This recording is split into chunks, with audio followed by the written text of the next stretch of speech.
whenever I saw someone understand and apply an answer from God, it was like that moment where they admitted that they had received an answer, they recognized it as an answer, and they recognized that it was their duty to follow it.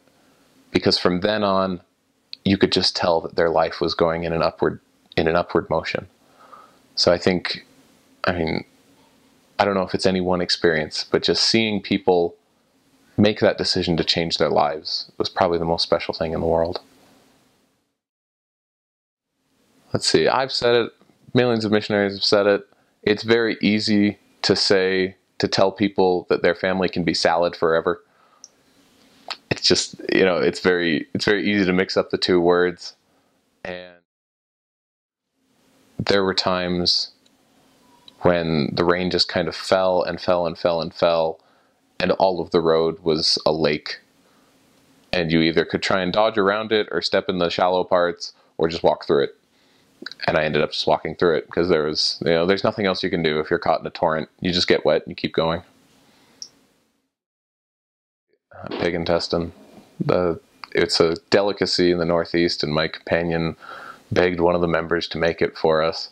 And she made it, and he shared it with me, and then I found out what it was, and I felt really sick.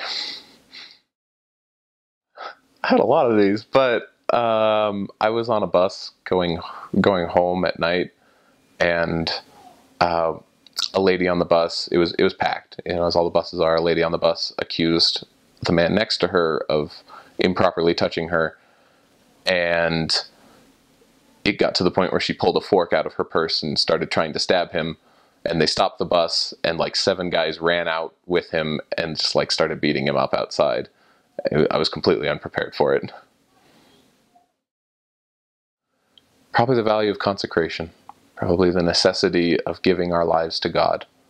Even after the mission, in everything we do, just dedicating ourselves completely to His service and not thinking about ourselves. I learned a lot of coin tricks, actually. Just because, you know, it was good to help amuse people, especially little kids. Like when you're teaching a family and, you know, the kids are kind of playing with your pamphlets and playing with you and looking at this big stranger, you know, you can always pull out a coin and just do some sort of magic, and they'll be so astounded that they'll listen to you forever. Other than that, I learned to eat fast. I can eat, you know, if I want to, I can eat a meal in like 5 minutes and get it done. Nice. It's very easy to say, oh, I'm tired. It's very easy to make an excuse for not working as hard as you can and say, oh, you know, well, maybe we could take a break. Maybe we could, you know, just sort of chill out for a while. Or it's easy to be satisfied when you've been doing a good day and it's, you know, it's 8 o'clock and you've still got an hour, but you're like, today was good. I think we could call it a night. But once you learn diligence, you know, it took a very honest and dear companion of mine telling me, listen, I just think you can give more. And that hurt, honestly, when he said that. But once he did say that, I rededicated myself and I decided that I was going to give my all. And from there on out, every day was a joy. Every day was the best thing ever, because you just wiped yourself out in the service of the Lord. And the next day you woke up and you did it again. Probably the most important thing is to keep yourself busy. Because if you have nothing to do, then you're not productive. But keep yourself busy. Maintain your standards. A lot of missionaries come home and they're like, oh, I'm home. I can do all the things that I couldn't do on the mission. And I mean, that's true to a certain extent. But if you fall back into the same person you were before your mission, then your mission's not going to do you much good.